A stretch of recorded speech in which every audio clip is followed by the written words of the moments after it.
أهلا وسهلا ومرحبا بمتابعي لبوانتيان بوان كوم. نلتقي مجددا في ملف الساعة. اليوم نلتقي وإياكم مع وزارة المرأة. السيدة سميرة مرعي تمثل وزارة المرأة، وزيرة المرأة. إذن سيدتي، اليوم كانت الجلسة العامة وكانت عرض مشروع ميزانية. كيف كانت الجلسة؟ والله الجلسة كانت معناها كما انتظاراتي معناها. طبعا هي الميزانية ضعيفة، أضعف ميزانيات معناها في الوزارات، لكن احنا قدمنا برنامج طموح وعندنا معناها مشاريع وعندنا توجهات استراتيجية كبيرة، و نعرفوا اللي الفلوس نجم تجي نخدموا مع التعاون الدولي، نخدموا ايضا طبعا وقت يتقدم مشروع عن طريق الاستثمار تنجم تلقى مستثمرين ونجم نلقوا تمويلات. هذا وفما عديد من الصعوبات في مجال الطفولة. واحنا توا في الفترة هذه معناها لمراجعة وإعداد المخطط 2016-2020 هو الوقت اللي باش يزلنا نعمل الإصلاحات إن شاء الله باش تكون كبيرة، خاصة في مجال الأطفال.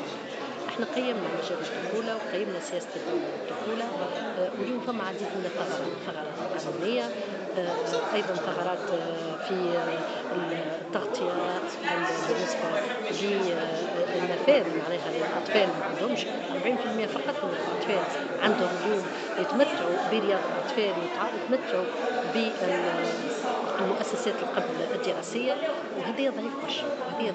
ونعرف اللي احنا اللي شخصية الطفل شخصية الإنسان وأيضا الإمكانيات والمهارات يعني والقدرات ركزتوا على الطفل، الطفل.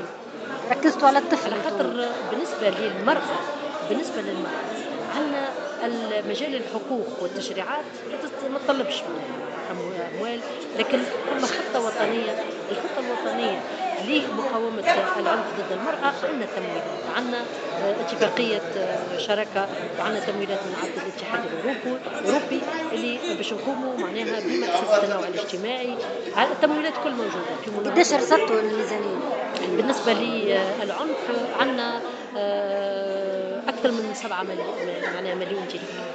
بالنسبة للعنف عندنا، بالنسبة للتمكين الاقتصادي عندنا تمويلات، لكن احنا برنامجنا طموح أكثر، نحبوا نمسوا أكثر شريحة، على خاطر اليوم النساء في تونس وخاصة اللي عندهم شهادات عليا قاعدين في نسبة بطالة كبيرة برشا، وهذوما يستناو شكون يعاونهم، ما عندهمش التمويل. ثم أمل يعني في تشغيل الشباب العاطل عن العمل؟ مش بالتشغيل، نحبوه يولي هو صاحب مؤسسة، وهذا ممكن. واحنا باش نعملوا له التكوين 6 أنواع من التكوين، باش نعملوا البلاتفورم اللي هي باش تمكن له من النفاذ إلى تمويلات، باش نعطيوه التمويل الخاص، التمويل الذاتي معناها. هذا لكن بالنسبة للنساء، هذا بالنسبة للنساء. لكن سامحني سيد الوزيرة، المرأة هي نصف المجتمع، يعني معناتها نتصور أن الاهتمام ينصب حول المرأة. معناتها إذا كان اهتمينا بجانب المرأة اهتممنا بالمجتمع كله. بالأسرة، هذا هو. احنا اليوم النسب موجودة في بالنسبة للبطالة هي أكثر من الضعف بالنسبة للرجل، لذلك احنا نحب اليوم نعملوا التمييز الإيجابي معناها بالنسبة للتمكين الاقتصادي. وعندنا طبعا عندنا الجانب الاجتماعي من حيث التربية. وقت نقول لك 40% اليوم ما ينجموش يمشيوا لرياض الأطفال، احنا رصدنا 450 ألف دينار للعائلات المعوزة باش نخلصوا عليها في رياض الأطفال الخاصة، وأيضا قاعدين نهيئوا ونبعثوا في رياض أطفال البلدية، وعندنا رصدنا 2,700,000 دينار. واضح. الحاجة الأخرى اللي نخدم عليها هي المرأة الريفية والمرأة في الوسط الريفي اللي ما عندهاش معناها شهادة. اليوم قاعدين نعملوا لها في التكوين، نخدم على التكوين، لكن احنا مراجعة أيضا المنظومات التشريعية. لكن صار قبل فما تكوين، ولكن ما فماش حتى نتيجة. هم تكوين بدون مشاريع. احنا باش نعمل تكوين مدهم هذا الشيء بالمشاريع نحبوا اكثر نوصلوا من المعلومة. المشاريع. احنا تو اللي نخدموا اللي باش نكملوا معناها لاشان دي فالور. احنا شنو هو برنامجنا؟ برنامجنا باش لقينا في ميدان مثلا التيساج، تيساج أي. باش نعملوا باش نعطيوهم الموديل، وهما وفما لقينا لهم شكون يشري عليهم. واضح. نفس الواحد في تربية الماشية معناها في الأجبان في الحليب باش يلقاو شكون يشري عليهم. دونك هذاك اللي هذا هو اللي ناقص، خاطر كلهم يقول لك احنا نجم نعمل انا مشروع لكن ما نلقاش شكون يبيع. احنا نحبوا نقربوا معناها رجال الاعمال واللي السلسلة يخدموا في كاملة. السلسله هذيك هي لاشين دي فالور، سلسله القيم، سلسله لي فالور اللي موجوده معناها لاشين دي فالور، اللي هذيا باش تمكنهم باش كي نعطيوها احنا قرض بدون فائض تنجم تخدم وتبيع وتكون هذاك مورد رزق. هذا واضح. هو الواحد. تعاقدتوش مع رجال أعمال؟